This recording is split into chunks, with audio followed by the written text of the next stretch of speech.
wah ternyata lebih enak kita berwira swasta ya dibandingkan kita mungkin bekerja dengan orang lain atau menunggu kiriman dari orang tua. Nah, disitulah awal saya.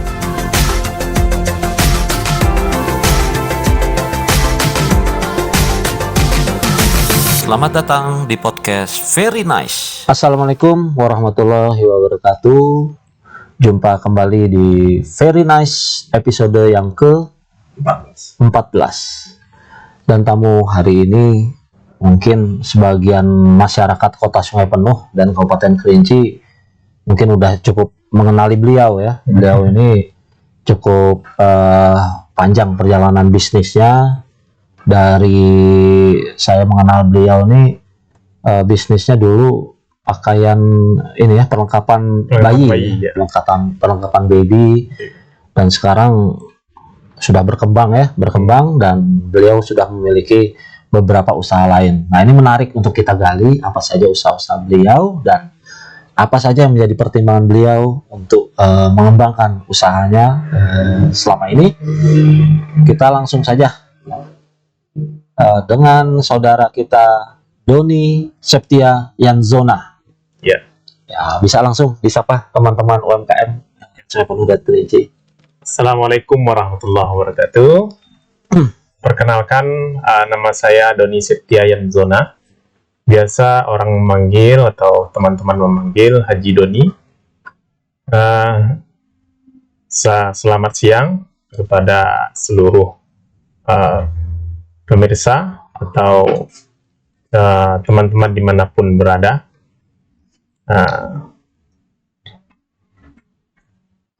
Gitu.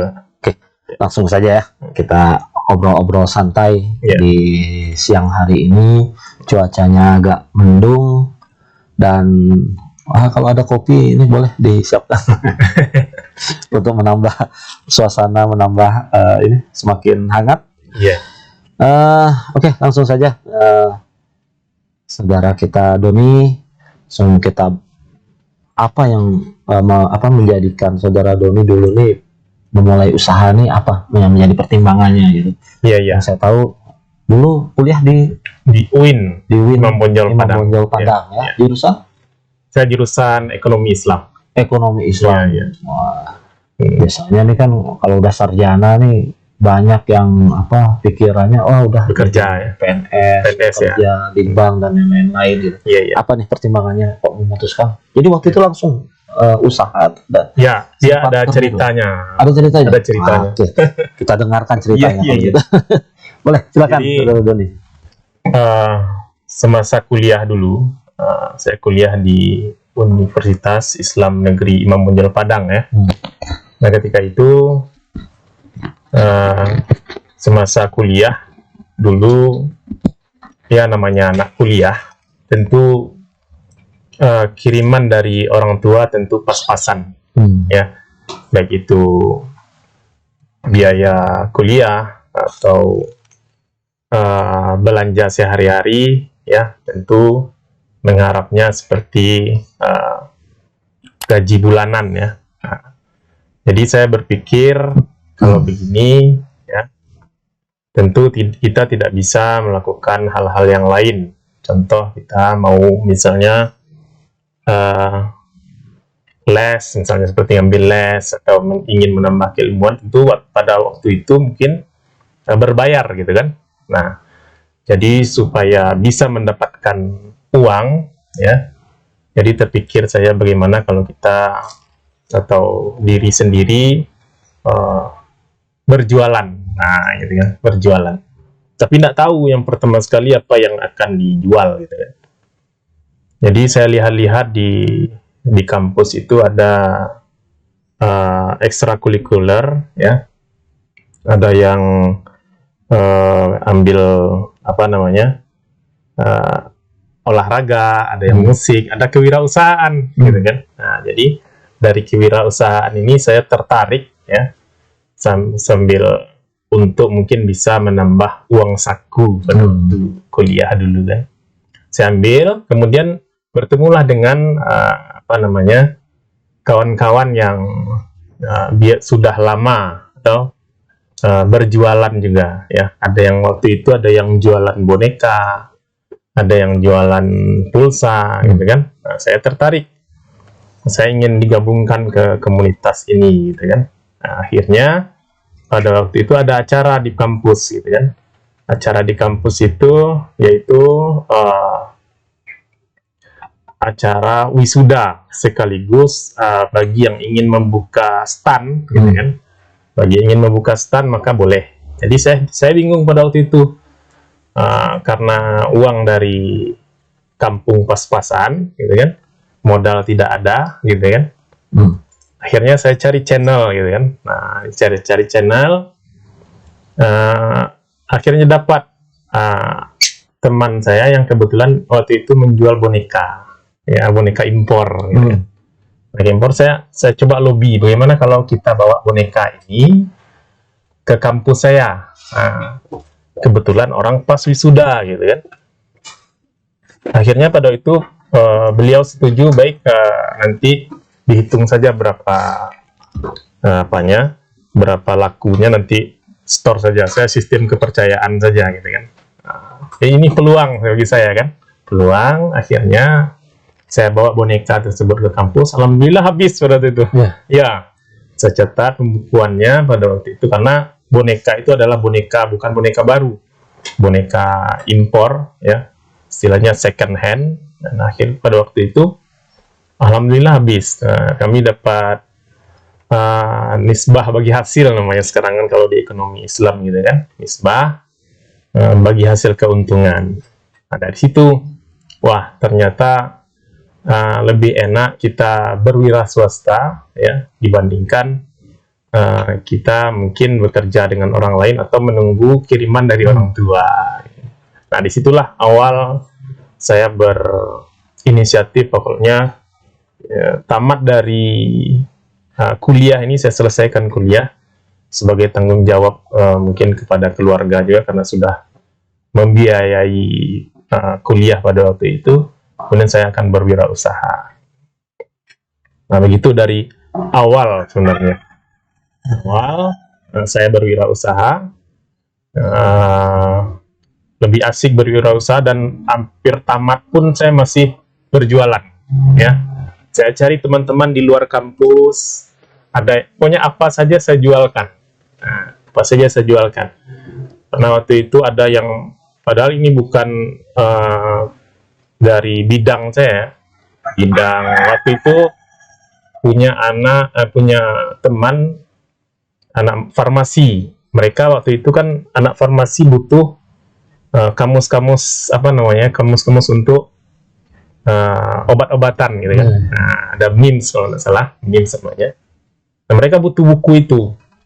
Nah, kemudian saya tawarkan bagaimana MIMS ini kita belikan di pasar, kemudian kita tawarkan ke mahasiswa ini. Mantap kata teman saya kan. Jadi nanti kita bagi hasil atau persen saja, nanti saya belikan bukunya. Ini belikan bukunya, nanti kita keuntungannya kita bagi. Jadi saya via channel ke farmasinya, ya kan. Saya supply barangnya, gitu. Supply barangnya. Jadi dialah yang meyakinkan atau menawarkan, nanti saya stok barangnya. Jadi proses jual beli itu sudah saya awali sejak kuliah. Ya. Ini ya, proses belajar usahanya ya. Sejak kuliah, dan setelah tamat kuliah semakin memantapkan lah, tinggal membangun bagaimana cara menjual ya. Kemudian alhamdulillah sampai sekarang diberikan rezeki oleh Allah Subhanahu wa taala. Ya. Luar biasa ya. Jadi saat belajar tadi ya, sambil kuliah, sambil jualan, itu kan mengasah skill kita ya, skill kita, mengasah juga instrumen lain dalam bidang usaha bisnis kita nih, di otak kita ini semakin terangsang ya, dan juga semakin berpikir apalagi, Iya. men-challenge diri apalagi, dan seperti itu ya. Dan men-challenge diri untuk menjadi selalu lebih lagi dan lebih besar lagi gitu. Iya. Dan alhamdulillah ketika lulus waktu itu juga langsung memutuskan untuk ini juga ya, nggak bekerja gitu, langsung Iya. memutuskan untuk buka usaha. Jadi apa yang dilakukan itu setelah lulus? Jadi setelah lulus, ke waktu itu saya karena sudah ada modal, artinya modal bukan dalam bentuk uang ini ya, modal ada keberanian untuk memulai gitu kan.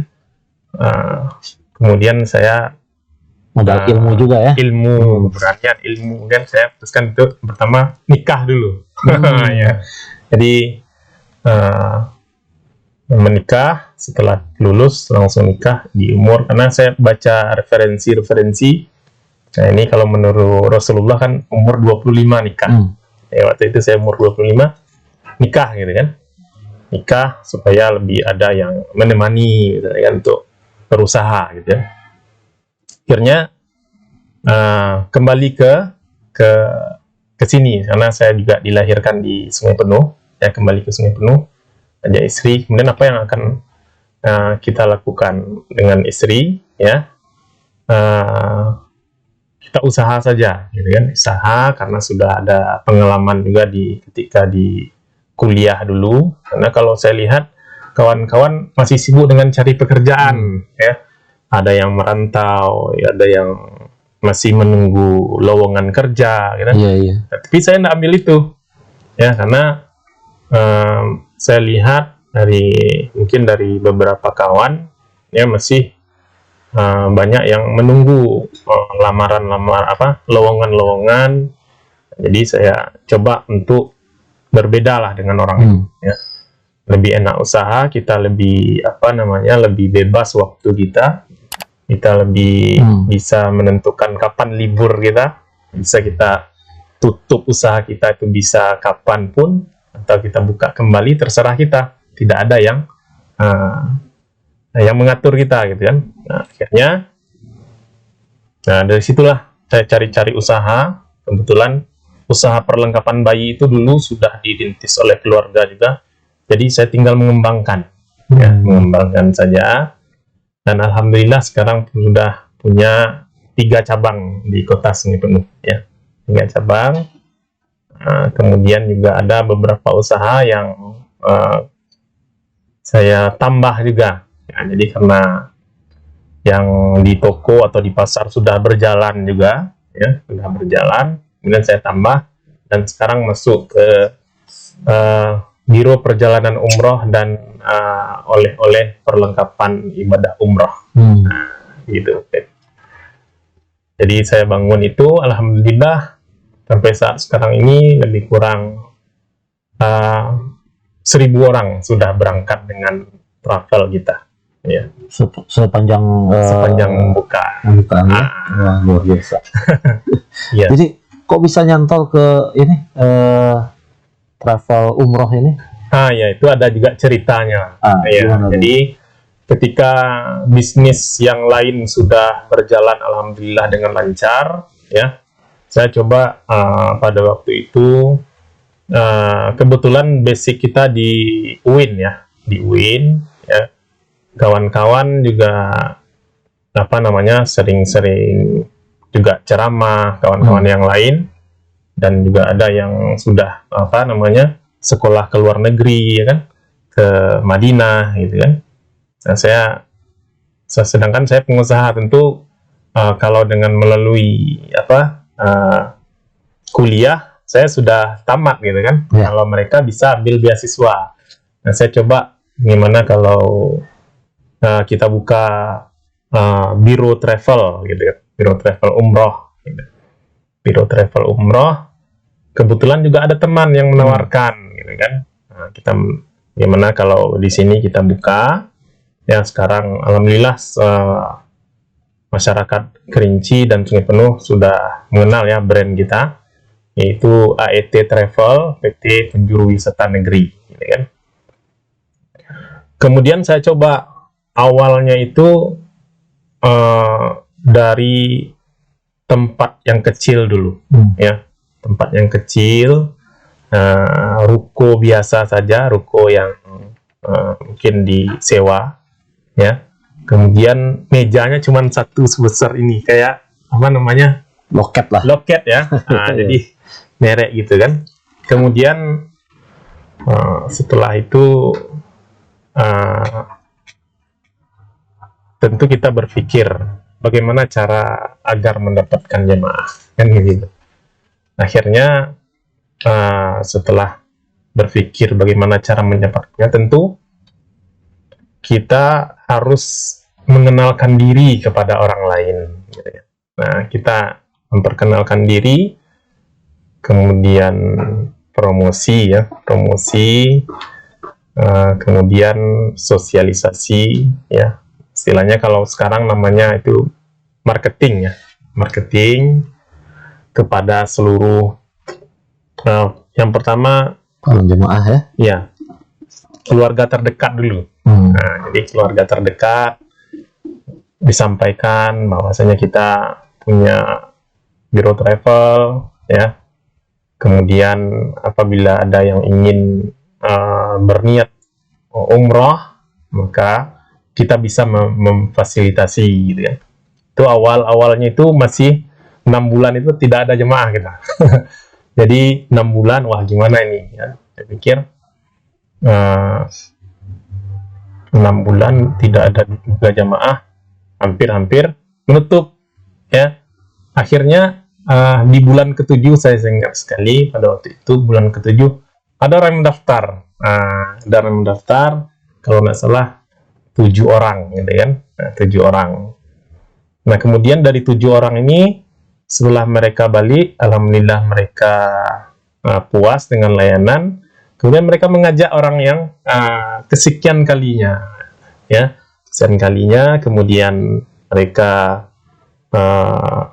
ya mengajak keluarga yang lain, ya, dan akhirnya sekarang alhamdulillah kita sudah memberangkatkan lebih dari 1.000 jamaah. Alhamdulillah. Gitu. Jadi memang apa namanya, prosesnya panjang ya. Ya, proses panjang. Tidak mungkin rekan-rekan yang melihat seperti sekarang, wah, Ya. waduh ini kayaknya enak gitu ya. Padahal Iya, ya kepala jadi kaki, Iya. kaki jadi kepala, pokoknya Iya. jungkir balik lah ya, akrobat bagaimana kita mempertahankan dan Iya. menjalankan usaha Iya. ini. Dan memang 6 bulan itu memang terasa jadi masa yang penentuan juga ya saat Iya. itu ya. di pikiran itu udah campur-campur gitu. Ini jalan atau enggak nih kan? Iya. Ini kita membayar gaji karyawan aja nih kayaknya nih, kan? Ya. Sudah campur-campur kan? Ya, alhamdulillah karena keyakinan, kemudian kita berdoa, mudah-mudahan paling enggak adalah kita satu aja jamaah, ya kan? Satu aja. Gitu. Pecah telur ya. Pecah telur. Satu aja jamaah. Kita bisa menutup biaya operasional lah paling tidak ya waktu itu kan. Harapannya lebih ke ya bagaimana operasional aja dulu Iya, tertutupi gitu. ya. Jadi mikirnya enggak langsung besar gitu kan. Iya. Nah, jadi kita jalani proses itu memang dari nol gitu, Iya. dari nol. Kalau sekarang ini udah berapa ini karyawan di travel nih? Kalau travel sekarang karyawan 4 orang.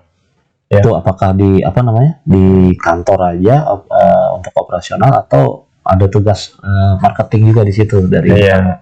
Kita bagi yang 2 di operasional di kantor, yang 2 lagi nanti operasional luarnya. Ya, operasional di luar, di lapangan lah istilahnya, di lapangan. Jadi kalau musimnya di Kerinci Sungai Penuh ini pasarnya gimana nih?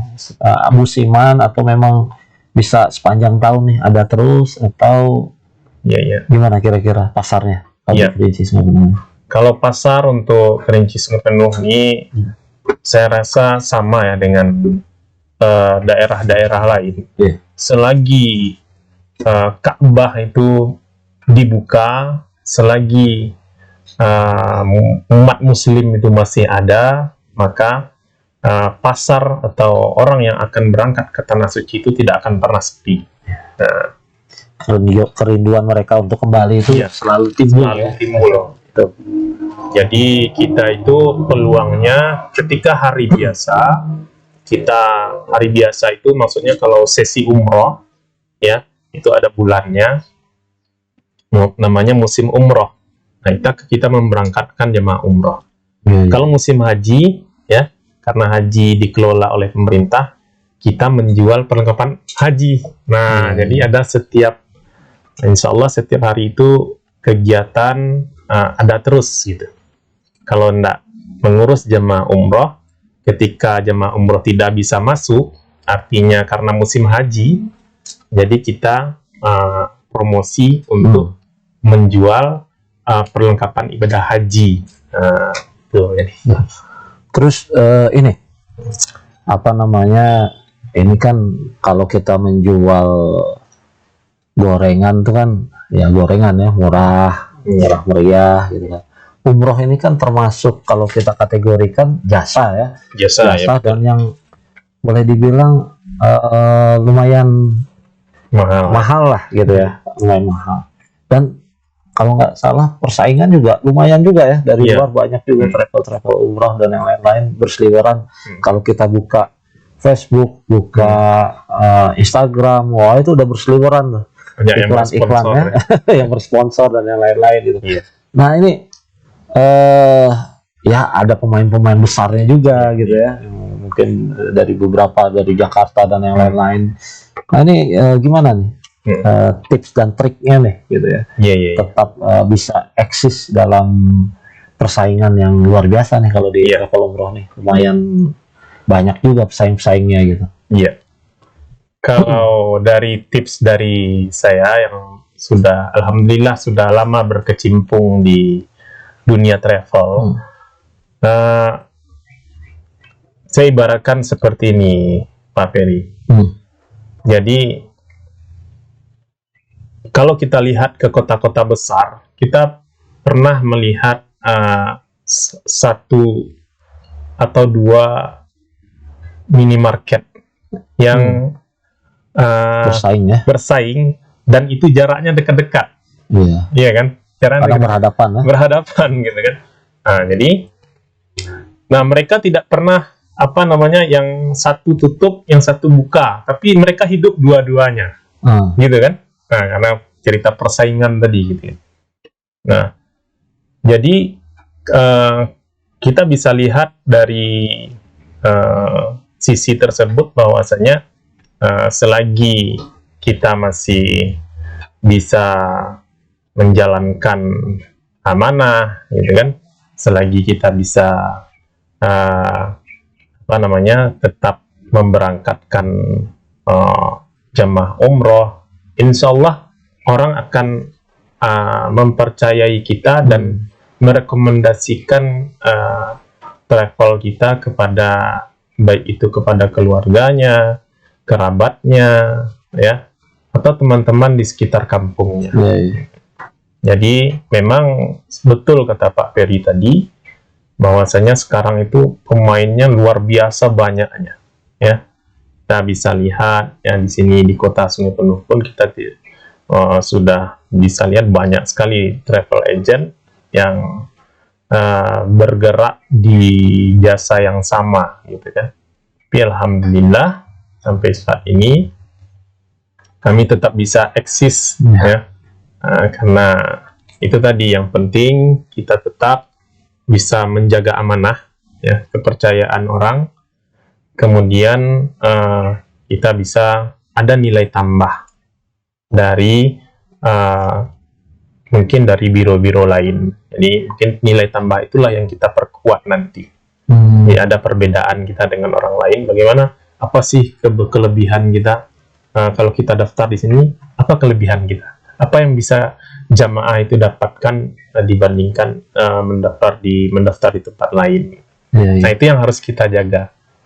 Istilahnya itu strategi marketingnya. Jadi jamaah yang pulang mungkin dievaluasi terus ya, disurvei terus kepuasannya gimana gitu ya. Kalau tingkat kepuasan mereka tinggi, berarti apa yang kita lakukan berkenan di hati mereka. Gitu. Wah, ini luar biasa. Jadi memang ilmunya memang ekonomi Islam tadi ya. Ya, saya sarjana ekonomi Islam. Sarjana ekonomi Islam. Jadi kemudian ketika waktu kuliah saya praktekkan langsung, dan itu berpengaruh terhadap kehidupan ekonomi saya sampai sekarang. Nyambung ya. Nyambung ya. Ini luar biasa. Jadi kalau kuliahnya nyambung dengan apa yang kita lakukan, enak gitu. Enak, ya. Jadi kita nggak memulai sesuatu dari awal lagi ya. Iya. Tinggal mengingat, latihan, latihan, dan terus menambah informasi-informasi yang lebih diperlukan. Iya. Wah, ini luar biasa pembicaraan kita hari ini. Jadi pengen umroh. Ya, karena memang umroh ini saya tahun 2000 berapa ya waktu itu umroh. Memang rasanya terngiang-ngiang terus gitu. Iya, berbeda. Manggil terus, pengen lagi. Kayak Orang nagih, yang sudah gitu. berangkat itu berbeda dengan orang yang belum berangkat. Kayak nagih, pengen lagi. Nah, itu. Jadi kalau ada rezeki pengennya itu umroh gitu kan. Insyaallah kita doakan umrah dari Aep, dari Pak Doni, ya Doni bisa semakin berkembang ya. Amin. Harapan kami juga di sini bukan hanya Kerinci Sungai Penuh ya, bisa lebih besar lagi nanti ke depan. Ya. Dan usaha-usahanya juga semakin brandingnya sebagai yang terpercaya dan ya memberikan kepuasan pada pelanggan, bisa semakin melekat lah ya di benak pelanggan. Dan mungkin ada lagi yang mau disampaikan kepada banyak nih teman-teman kita nih masih mau usaha itu masih mikir-mikir gitu kan. Wah, ya kalau dipikir-pikir tuh semua itu kan punya resiko, betul nggak? Betul, ya. Betul sekali. Tapi bagaimana kita bisa memanage dan meminimalisir resiko-resiko tadi ya, dengan rencana dan rencana kegiatan, dan juga apa yang akan kita lakukan ke depan itu memang profesional gitu kan. Itu mudah-mudahan ya bisa seperti beliau ini. Amin. Ya, silakan kalau ada tips-tips lain yang ingin disampaikan. Kalau tips ya disampaikan kepada yang menonton ya, mitra misalnya UMKM atau yang bergerak bidang bisnis. Yang pertama, kata kuncinya ialah tidak ada kesuksesan yang jatuh dari langit. Ya. Kesuksesan itu ya, atau keberhasilan itu datang kadang dengan air mata, ya, kadang dengan bersusah-susah, kadang dengan pengorbanan, ya. Jadi kita harus selalu mencari formula untuk bagaimana cara sukses tersebut, ya. Mungkin hari ini kita boleh gagal, tapi jangan pernah menyerah, ya. Ketika kita jatuh, kita bangkit lagi. Jatuh, cari lagi cara lain. Jatuh, cari lagi sampai nanti kita berhasil, sampai kita menemukan cara yang pas untuk menjalankan suatu bisnis. Itu yang pertama. Jadi, kata kuncinya, tidak ada sukses yang instan dan jatuh dari langit. Ya.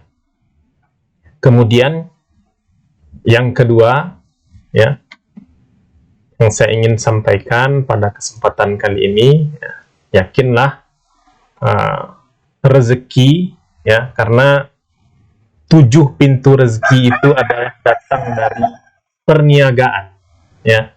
Sebagaimana Rasulullah SAW, kita baca sirah nabawiyah itu, Rasul itu berdagang, ya, dari negeri Makkah ke negeri Syam. Dari negeri Makkah ke negeri Habasyah pada waktu itu Rasul berdagang, ya. Nah, jadi dari perniagaan kadang namanya, kadang kalau orang Indonesia namanya tajir, ya. Kalau dalam bahasa Arab tajir itu kan pedagang. Nah, jadi berniagalah, berdaganglah. Jadi apa yang disampaikan tadi, mungkin mindset kita atau mindset pemuda-pemuda sekarang adalah misalnya jadi PNS, ya. Nah, jadi ubah mindset kita, jadilah pengusaha, ya. Bahkan kalau kita baca sejarah-sejarah sahabat Rasul itu, ada yang ketika hijrah dari Makkah ke Madinah, ketika dia diberikan uang oleh kaum Ansor pada waktu itu, dia tidak mau, ya. Tunjukkan di mana pasar. Sahabat Rasul bernama Abdurrahman bin Auf kalau tidak salah pada waktu itu, tunjukkan di mana saya pasar. Jadi tidak perlu bantuan modal, ya, tunjukkan di mana orang berniaga. Jadi dari situ kita bisa ambil, ya, kita bisa ambil bahwa apabila kita ingin sukses, ya, maka berniagalah, ya, apapun itu. Mungkin bisa mulai dari kecil-kecil dulu, ya. Mungkin bisa kita dari menjual apapun yang bisa kita jual. Kita tidak perlu modal-modal besar, ya. Kita misalnya kita ada orang yang akan menjual barang, kita sebagai perantara saja dulu boleh. Kita ambil untung sedikit, ya.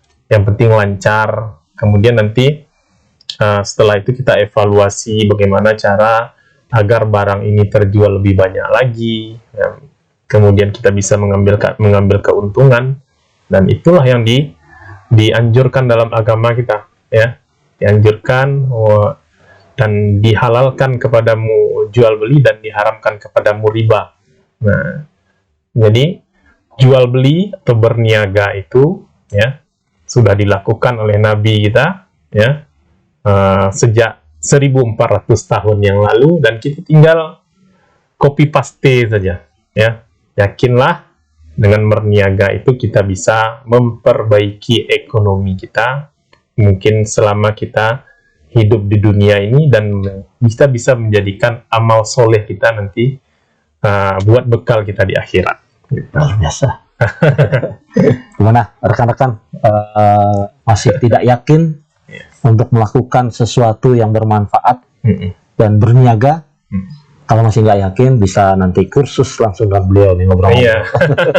Dan juga banyak lagi nanti rekan-rekan kita yang sudah tampil di Very Nice, rata-rata semua bersedia juga untuk menjadi mentor, untuk menjadi untuk jadi mentor lah, ya, berbagi pengalaman supaya lebih yakin lagi. Tapi tujuan dari kita semua mengadakan acara ini maupun rekan-rekan yang sudah membagikan ceritanya di sini sebenarnya bukan untuk bercerita menyombongkan diri, tidak sama sekali, tapi justru ingin membangkitkan dan menstimulan, ya, rekan-rekan untuk melakukan hal yang sama. Bagaimana cerita ini bisa menjadi inspirasi, ya. Mulai hari ini kita harus yakin bahwa apa yang kita lakukan dengan berniaga, ya, sesuai juga memang dilakukan oleh rekan-rekan Rasulullah dan Rasulullah sendiri, dan bahkan juga janji Allah bagi siapapun yang mau berusaha, ya, pasti Allah akan memberikan jalannya dengan rezeki yang dari tempat yang tidak disangka-sangka. Mungkin itu saja pertemuan kita pada hari ini, dan tidak lupa juga nih, dari Very Nice ada sedikit Wah, Masya Allah. Cindera mata, dan mudah-mudahan bisa mengingatkan Very Nice pada rekan-rekan dan pada pengusaha, ya, mudah-mudahan bisa ini umroh bersama nanti kita. Amin. Syukron, jazakallah khair Pak Ferry. Wah, ya. Mungkin itu saja pada hari ini, dan kita jumpa lagi di episode berikutnya. Wassalamualaikum warahmatullahi wabarakatuh.